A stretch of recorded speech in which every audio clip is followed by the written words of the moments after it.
పరిశుద్ధుడైన ప్రభునామానికి మహిమ కలుగును గాక. మీ అందరికి కూడా ప్రత్యేకమైన వందనాలు తెలియపరుస్తున్నాను. దేవుని యొక్క వాక్యంలోకి వెళ్దాం. ఆరోగ్యమే మహాభాగ్యం అన్నారు. ఆరోగ్యమే మహాభాగ్యం. Health is wealth. మనిషికి ఆరోగ్యం లేకపోతే ఎన్ని ఉన్నా ఏం ప్రయోజనం చెప్పండి? ఆస్తి, అంతస్తు, చదువు, సంధ్య, పేరు ప్రఖ్యాతులు, స్థితిగతులు ఎన్నున్నప్పటికీ కూడా మనిషికి ఆరోగ్యం లేకపోతే మనిషి మనశ్శాంతి కలిగి జీవించలేడు. గల కారణం ఏంటంటే ఆరోగ్యం లేక. అందుకనే వీటన్నిటికన్నా మనకు ఆరోగ్యం చాలా చాలా ప్రాముఖ్యమని, ఆరోగ్యమే మహాభాగ్యమని మనం అంటుంటాం అన్నమాట. మనిషి ఆరోగ్యం కోసం ఎన్ని విధాల మనిషి తాహత్రయపడతాడో, మనిషి ఆరోగ్యం ఉండడం కోసం ఎన్ని విధాల ఎక్సర్సైజులు కానీ అతను తినేటువంటి విషయాలలో ఎంత శ్రద్ధ వహిస్తాడో మనకి చూస్తూ ఉన్నాం, తెలుసు మనకి. అయితే ఒక వ్యక్తి ఆరోగ్యంగా ఉండడానికి మనం ఎంత శ్రద్ధ వహిస్తామో, మన ఆధ్యాత్మిక జీవితంలో ఆత్మ కూడా అంత ఆరోగ్యంగా ఉండడానికి, బలపడడానికి కూడా మనం చేయవలసినవి కొన్ని ఉన్నాయి. చూడండి, ప్రపంచ ఆరోగ్య సంస్థ WHO, వరల్డ్ హెల్త్ ఆర్గనైజేషన్ సంస్థ కొన్ని సూత్రాలు ప్రతిపాదించింది ఆరోగ్యంగా ఉండడం కోసం. అప్పుడే పుట్టిన బిడ్డ అంటే ఆ శిశువు ఎదగడానికి, ఆరోగ్యంగా ఉండడానికి కొన్ని సూత్రాలు ప్రతిపాదించింది. ఆ సూత్రాలు మన యొక్క ఆధ్యాత్మిక జీవితాన్ని మనం అన్వయింప చేసుకుంటే చాలా ఆరోగ్యవంతమైన క్రైస్తవులుగా ఉంటామని దేవుని యొక్క వాక్యం చెప్తుంది. చూడండి, అప్పుడే పుట్టిన బిడ్డ, శిశువు కానీ, ఎదుగుతున్నటువంటి బిడ్డ కానీ ఆరోగ్యంగా ఉండడం కోసం ఆరోగ్య సంస్థ ప్రతిపాదించిన సూత్రాలు ఏంటంటే, మొట్టమొదటికుండగా 7 సూత్రాలు ప్రతిపాదించింది. మొదటి సూత్రం డైలీ ఫుడ్, రెండవది ఏంటంటే ఫ్రెష్ ఎయిర్, మూడవది ఏంటంటే రెగ్యులర్ ఎక్సర్సైజ్, నాలుగవది ఏంటంటే ఎడిక్వేట్ రెస్ట్, ఐదవది ఏంటంటే క్లీన్ సరౌండింగ్స్, ఆరవది ఏంటంటే లవింగ్ కేర్, ఏడవది ఏంటంటే పీరియాడిక్ చెకప్. మొట్టమొదటికుండగా డైలీ ఫుడ్. డైలీ ఫుడ్ ఏంటంటే అనుదిన ఆహారం. మనిషి బ్రతకడం కోసం మనం తిండి తినాలి. తిండి తినకపోతే మనిషి ఏమవుతాడు? నిశ్శత్వం కలిగిన వ్యక్తిగా కనబడతా ఉంటాడు. కాబట్టి మనిషి శరీరం యొక్క పోషణ కోసం, బలంగా ఉండడం కోసం బలవర్ధకమైన ఆహారం, సమీకృత ఆహారం, శ్రేష్టమైన ఆహారం తీసుకుంటా ఉంటాడు. అలా తీసుకున్నప్పుడే మనిషి ఆరోగ్యంగా ఉండగలుగుతాడు. కాబట్టి ఈ డైలీ ఫుడ్ ఆధ్యాత్మిక జీవితంలో ఏంటంటే ఆత్మ బలపడడం కోసం, ఆత్మ ఆరోగ్యంగా ఉండడం కోసం డైలీ ఫుడ్ అంటే ఏంటంటే ద వర్డ్ ఆఫ్ గాడ్, దేవుని యొక్క వాక్యం. పరిశుద్ధ గ్రంథం చెప్తుంది, మత్తయి సువార్త 4:4 మనుషుడు రొట్టె వలన మాత్రమే కాదు కానీ దేవుని నోట నుండి వచ్చి ప్రతి మాట వలన బ్రతుకునని దేవుని యొక్క వాక్యం చెప్తుంది. యెరెమీయా గ్రంథం 15:16 చక్కటి మాట ఉంటుంది. ఏమంటదంటే, నీ మాటలు నాకు దొరకగా నేను వాటిని భుజించుతానని యెరెమీయా భక్తుడు అక్కడ చెప్తా ఉన్నాడు. అంటే మన జీవితంలో ఆత్మ బలంగా ఉండడం కోసం, ఆరోగ్యంగా ఉండాలంటే దేవుని యొక్క వాక్యం మనం అనుదినము కూడా చదువుతూ ఉండాలి. అనుదినము చదవాలి. ఉదయం చదవాలి, మధ్యాహ్నం చదవాలి, సాయంకాలం చదవాలి. ప్రతి దినము కూడా వాక్యాన్ని మనం చదువుతున్నప్పుడు, ధ్యానిస్తున్నప్పుడు మన ఆత్మ బలంగా, దృఢంగా ఉంటుంది. హల్లెలూయా. చూడండి, అందుకనే మనం 1 పేతురు 2:3 చూసినట్లయితే శిశువు, అప్పుడే పుట్టిన శిశువు ఎదగడం కోసం మనం చూసినట్లయితే పరిశుద్ధ గ్రంథంలో పేతురు రాసిన పత్రిక 2:3 క్రొత్తగా జన్మించిన శిశువులను పోలిన వారై నిర్మలమైన వాక్యమైన పాల వలన రక్షణ విషయంలో ఎదుగు నిమిత్తము ఆ పాలను అపేక్షించుడని అక్కడ భక్తుడు చెప్తున్నట్లుగా మనం చూడగలుగుతున్నాం. అంటే ఆ పాలను మనం అపేక్షించాలి. తినేటువంటి యొక్క తిండు చిన్ననాటి నుండి కూడా పాల ద్వారా మనం దేవుని యొక్క వాక్యం, అంటే పాలతో పోల్చబడిన దేవుని యొక్క వాక్యం. మనం ఎదగాలంటే, శిశువు ఎదగాలంటే పాలు త్రాగాలి. అలాగే మన జీవితంలో దేవుని యొక్క వాక్యం మనకి అన్ని విధాలుగా కూడా మన బలాన్ని చేకూరుస్తుంది అనమాట. కాబట్టి దేవుని యొక్క వాక్యం మన జీవితంలో ఖచ్చితంగా మనం చదవాలి, ధ్యానం చేయాలి. ఆ వాక్యానుసారంగా జీవించినప్పుడు మన ఆత్మ బలంగా ఉంటుంది. రెండోది చూసినట్లయితే ఫ్రెష్ ఎయిర్. మనకు కావాల్సింది తాజా వాయువు.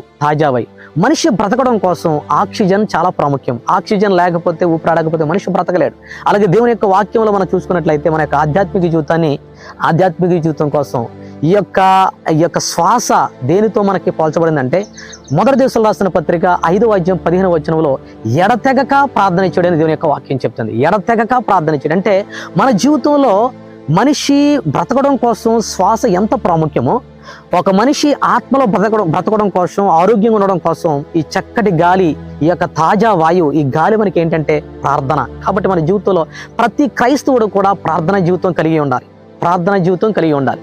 ఉదయకాలం ప్రార్థన చేయాలి, సాయంకాలం ప్రార్థన, మధ్యాహ్న ప్రార్థన, ఎడతెగకుండా ప్రార్థన చేయాలి. మనం చూసినట్లయితే పరిశుద్ధ గ్రంథంలో అపోస్తుల కార్యంలో మనం చూసినట్లయితే 2:42 వీరు అపోస్తుల బోధ యందును, సహవాసమందును, రొట్టె విరిచుట యందును, ప్రార్థన చేయుట యందును ఎడతెగక ఉండరి. అంటే ఆ రోజులలో వాళ్ళంత క్రైస్తవులు ఆరోగ్యంగా, బలవంతులుగా ఉండడానికి, ఆధ్యాత్మికంగా ఎదుగుతూ దేవుడి నామానికి మహిమకరంగా జీవించడానికి వారి జీవితంలో వారు ఎంచుకున్నది ఏంటంటే ప్రార్థనా జీవితం కలిగి ఉన్నారు. కాబట్టి మన జీవితంలో మనం ఆరోగ్యంగా ఉండడం కోసం, ఎదుగుదల కోసం మన జీవితంలో ఖచ్చితంగా మనకి ఏంటంటే ఫ్రెష్ ఎయిర్, తాజా వాయువు అంటే ప్రార్థనతో పోల్చబడేటువంటి ఈ యొక్క ఆక్సిజన్ మనకు చాలా చాలా ప్రాముఖ్యం. కాబట్టి మనము ప్రార్థన చేయవలసిన వారమై ఉన్నాం. మూడవది మనం చూసినట్లయితే రెగ్యులర్ ఎక్సర్సైజ్.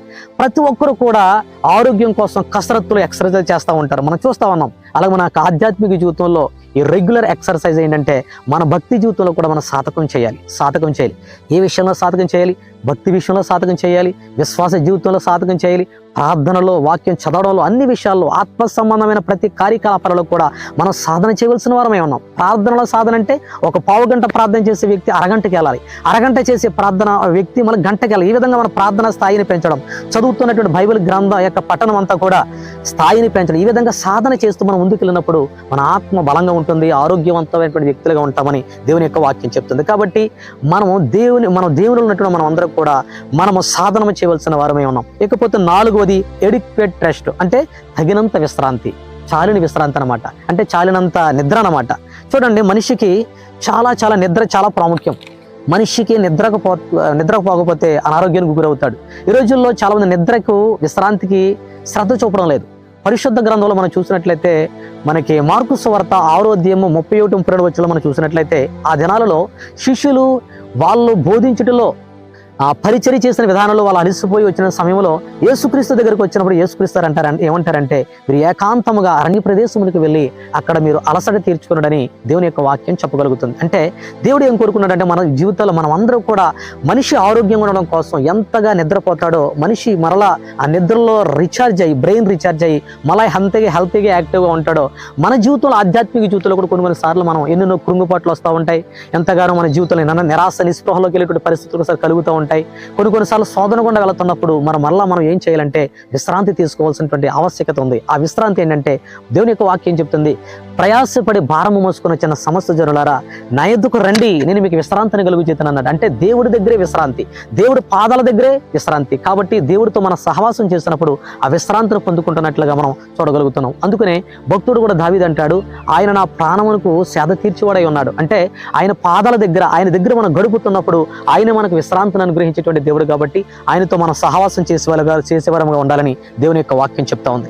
ఇకపోతే మనం చూసినట్లయితే 5వదిగా క్లీన్ సరౌండింగ్స్ అంటే పరిశుభ్రమైనటువంటి పరిసరాలు. అంటే మన చుట్టుపక్కల ఒక వ్యక్తి ఆరోగ్యంగా ఉండాలంటే ఇల్లు చుట్టూ కూడా, ఇంట్లో శుభ్రం చేసుకుంటాడు, ఇంటి చుట్టూ శుభ్రం చేసుకోవడం, ఆ పరిసరాలు నీట్గా శుభ్రంగా చక్కటి మంచి అట్మాస్ఫియర్తో ఉన్నప్పుడు మనిషి ఆరోగ్యంగా ఉంటాడు. మన ఆధ్యాత్మిక జీవితంలో కూడా మనిషి ఆరోగ్యంగా ఉండాలంటే, ఆధ్యాత్మిక జీవితంలో మనం హెల్తీగా ఉండాలంటే మన చుట్టూ పరిశుభ్రాలన్నీ కూడా పరిశుభ్రంగా ఉండాలి. చుట్టూ పరిసరాలన్నీ కూడా పరిశుభ్రంగా ఉండాలి. అంటే మనం ఇక్కడ చూసినట్లు మన చుట్టూ పరిసరాలన్నీ కూడా పరిశుభ్రంగా ఉండాలి. అంటే మనం ఎవరితో సహవాసం చేస్తున్నాం, మనకున్నటువంటి స్నేహితులు ఎవరు, మనం ఎంచుకున్న వారు ఎవరు, మనం ఎవరితో మాట్లాడుతున్నాం, ఏం మాట్లాడుతున్నాం అనేటువంటి విషయాలపై మనం గ్రహింపగలిగి మనం ఆత్మ సంబంధమైన వ్యక్తులతో సహవాసం చేస్తూ చక్కటి స్నేహబంధాన్ని కలిగి ఉంటే మనం ఆరోగ్యంగా ఉంటామని, హెల్తీగా ఉంటామని, బలంగా ఉంటామని దేని యొక్క వాక్యం చెప్తుంది. ఇకపోతే మనం చూసినట్లయితే 6వగా లవింగ్ కేర్ అంటే ప్రేమపూర్వక సంరక్షణ. చూడండి, సంరక్షణ మనకు కావాలి. ఒక మనిషికి భద్రత కావాలి, కాపుదల కావాలన్నట్లుగా మన జీవితంలో కూడా మనకు ఒక సంరక్షణ ఆ సంరక్షణ ఎక్కడ ఉంటుందంటే అంటే ప్రేమపూర్వక సంరక్షణ అన్నమాట. మనం చూసినట్లయితే హెబ్రీయులకు రాసిన పత్రిక 10వ అధ్యాయము 24వ చూసినట్లయితే మనకి ఏం కనబడుతుందంటే, కొందరు మానుకునుచున్నట్టుగా సమాజముగా కూటుట మానక ఒకరినొకడు హెచ్చరించుచు ఆ దినము సమీపించుట చూచిన కొలది మరి ఎక్కువగా అలాగు చేయుచు ప్రేమ చూపుటకును సత్కార్యములు చేయుటకును ఒకరినొకడు పురుకొలపవలనని ఆలోచించమని హెబ్రీయులకు రాసిన పత్రిక 10వ అధ్యాయము 24వ చూడగలుగుతున్నాం. అంటే మన జీవితాల్లో మనం హెల్తీగా ఉండాలన్నా, మనం ఒక భద్రత కలిగి ఉండాలన్నా, మనమందరం కూడా సహవాసం కలిగి దేవుడు మందిరికి వెళ్తున్న విషయంలో మనమందరం కూడా ఒకరినొకరు పురుకొల్పుకుంటూ, ఒకరినొకరు ప్రేమించుకుంటూ, ఒకరినొకరు మనం బలపరుచుకుంటూ, ఒకరినొకరు మనం హెచ్చరించుకుంటూ వారితో మన సహవాసం చేస్తూ ఆ సహవాసం ఉన్నప్పుడు అది మనకు ఒక భద్రతగా, ఒక ప్రేమపూర్వకమైన భద్రతగా మనకి ఉన్నట్లుగా పరిశుద్ధ గ్రంథంలో చూడగలుగుతాం. ఇకపోతే మనం లాస్ట్ ఉదయం చూసినట్లయితే పీరియాడిక్ చెకప్ అంటే హోల్ బాడీ చెకప్ అంటారు కదా. మనిషి ఆరోగ్యంగా ఉండడం కోసం 3 నెలలకు ఒకసారి, 6 నెలలకు ఒకసారి ప్రతి ఒక్కరు కూడా హోల్ బాడీ చెకప్ చేయించుకుంటారు. ఎందుకంటే మనిషి శరీర వ్యవస్థలో ఏ బలహీనత ఉన్నా, ఏ యొక్క రోగం ఉన్నప్పటికీ కూడా ఆ హోల్ బాడీ చెకప్ ద్వారా ఏదైనా ఈ సమస్య ఉంటే దాన్ని మనం చూసినట్టు వెంటనే అక్కడ మనం ఆరోగ్య విషయంలో శ్రద్ధ తీసుకుంటున్నట్లుగా మనం చూడగలుగుతాం. అలాగే మన జీవితాల్లో కూడా ఆధ్యాత్మిక జీవితంలో ఈ యొక్క అపోస్తలుడైన పౌలు అంటాడు, మనం చూసినట్లయితే 1 కొరింథీ 11:28 కాబట్టి ప్రతి మనుషుడు తన్ను తాను పరీక్షించుకునేవాళ్ళను. అంటే మన ఆధ్యాత్మిక జీవితంలో మన భక్తులు మనం కొనసాగుతూ ఉన్నప్పుడు ఎప్పటికప్పుడు మనం ఆత్మ పరిశీలన చేసుకోవాల్సిన వారమై ఉన్నాం. ఆత్మ పరిశీలన అంటే నేను చేస్తున్న భక్తి ఏ విధంగా ఉంది, నేను దేవుడి దగ్గర ఎలా ఉన్నాను, దేవుడి దగ్గర నేను యథార్థంగా ఉన్నానా, నేను చేస్తున్న ఈ యొక్క ఆధ్యాత్మిక జీవితంలో, ఈ ఆత్మ యాత్రలో నేను ఏ విధంగా కొనసాగుతున్నానని ఎప్పటికప్పుడు ఆత్మ పరిశీలన చేసుకుంటూ మనం ముందుకెళ్ళినప్పుడు మనం చాలా బలవంతులుగా, ఆరోగ్యవంతులుగా ఉంటామని దేవుని యొక్క వాక్యం చెప్తుంది. కాబట్టి ఈ యొక్క వాక్య భాగం నుండి మనం తెలుసుకోవాల్సింది ఏంటంటే, ఎదుగుతున్నటువంటి బిడ్డ, పుట్టిన బిడ్డ ఎదగడానికి, ఆరోగ్యంగా ఉండడానికి ప్రపంచ ఆరోగ్య సంస్థ 7 సూత్రాలు ఏ విధంగా ప్రతిపాదించిందో 7 సూత్రాలు మనం చూసినట్లయితే, మొట్టమొదటిగా మరొకసారి నేను చెప్తాను. డైలీ ఫుడ్, అనుదిన ఆహారము. రెండవది ఫ్రెష్ ఎయిర్, తాజా వాయువు. రెగ్యులర్ ఎక్సర్సైజ్, క్రమమైనటువంటి వ్యాయామం. ఎడిక్వేట్ రెస్ట్, తగినంత విశ్రాంతి. క్లీన్ సరౌండింగ్స్ అంటే పరిశుభ్రమైనటువంటి పరిసరాలు. లవింగ్ కేర్, ప్రేమపూర్వక సంరక్షణ. తర్వాత పీరియాడిక్ చెకప్, నియమిత పరీక్షలు. ఇవన్నీ కూడా 7 సూత్రాలు మన యొక్క ఆధ్యాత్మిక జీవితాన్ని అన్వయింప చేసుకుని దాని ప్రకారంగా జీవిస్తే మనం ఆరోగ్యవంతమైన క్రైస్తవులుగా ఉంటామని దేవుని యొక్క వాక్యం చెప్తుంది. కాబట్టి ప్రతిదినము కూడా మనం ప్రార్థన చేసేవారుగా ఉండాలి, అనుదినము కూడా వాక్యం చదివేవారుగా ఉండాలి. అంతమాత్రం కాకుండా ఎప్పటికప్పుడు మనం అభ్యాసం చేయాలి, సాధన చేయాలి. అంతమాత్రమే కాకుండా దేవుని దగ్గర, పాదాల దగ్గర విశ్రాంతి పొందుతూ చక్కటి స్నేహబంధం కలిగి ఇతరులతో ఆత్మీయులు మనం అలవరుచుకుని, ఆత్మీయులతో మన సహవాసం చేస్తూ మన భక్తులు ముందుకు కొనసాగుతూ అంతమాత్రమే కాకుండా ప్రేమపూర్వక సంరక్షణ, మందిరాలు మానకుండా క్రమం తప్పకుండా మందిరానికి వెళుతూ దేవుడితో సహవాసం చేస్తూ ఎప్పటికప్పుడు కూడా మనం ఆత్మ పరిశీలన చేసుకుని దేవుడి పాదాల దగ్గర గడిపినప్పుడు ఎప్పుడు కూడా క్రైస్తవుడు అనేవాడు ఆరోగ్యవంతుడుగా, ఆధ్యాత్మికంగా ఎదుగుతున్నవాడుగా, అనేకులకు ప్రభావితం చేసేటువంటి వ్యక్తిగా ఉంటుందని దేవుని యొక్క వాక్యం చెప్తుంది. కాబట్టి అటు రీతిగా దేవుడు మనం నడిపించినట్లుగా మనం అందరికీ ముందుకు కొనసాగుదాం. 7 యొక్క అలవాట్లు కూడా మన జీవితానికి మనం అన్వయింప చేసుకుని దాని ప్రకారంగా జీవించినట్లయితే మనం తగిన ఆశీర్వాదాలు పొందుకోవడమే కాకుండా బలవంతులుగా ఉండి అనేకులకు ప్రభావిత పూరితులుగా, అనేకులకు మనం ఒక మాదిరికరంగా చూపించేవారుగా ఉంటామని దేవుని యొక్క వాక్యం చెప్తుంది. కాబట్టి ఇటు వాక్యం దేవాది దేవుడు మన హృదయంలో ఫలింప చేసి నడిపించునుగాక. ప్రార్థన చేసుకుందాం. పరిశుద్ధుడా, ప్రేమగల తండ్రి, మహోన్నతుడా, మహాగణుడైన మా ప్రభువా, మీ స్తోత్రాలు నాయన. ఓ ప్రభువా, నా తండ్రి, ఇదిగో క్రైస్తవుడు నాయన ఆధ్యాత్మికంగా ఎదగాలంటే ప్రభువా, ఆరోగ్యంగా ఉండాలంటే 7 సూత్రాలు కూడా పాటించాలని ప్రభువా మాట్లాడిన మాటలను బట్టి వందనాలు చెల్లిస్తున్నాను ప్రభావ. 7 మాటలు కూడా క్రమం తప్పకుండా ప్రభావ అనుదినము మేము ప్రార్థిస్తూ, వాక్యం చదువుతూ, మీతో సహవాసం చేస్తూ నా దేవా, నా ప్రభావ అంత మాత్రమే కాదు ప్రభావ, చక్కటి స్నేహ బంధము కలిగి ఆత్మీయులతో సహవాసం చేస్తూ ప్రభావ నాయన యొక్క మీ సన్నిధిలో మాకు మేముగా ఆత్మ పరిశీలన చేసుకునే ప్రభావ నాయన ప్రభావ మేము మీలో ముందుకు కొనసాగినప్పుడు ప్రభావ నాయన మేము ఆరోగ్యంగా ఉంటారని లేఖనం చెప్తున్నారు. ఈ రీతిగా ప్రభావ ఆ ప్రకారంగా మీరు మమ్మల్ని నడిపించి మీ నామానికి మహిమ తెచ్చుకోమని, ఘనతా మహిమ ప్రభావాలు మీరే పొందమని ఈ యొక్క వాక్యం అందరి హృదయాలు ఫలింపచేసి తద్వారా మీ నామానికి మహిమ తెచ్చుకొని మహిమ పొందమని యేసు పరిశుద్ధ నామమును బట్టి అడిగి పొందుకున్నాం పరమ తండ్రి.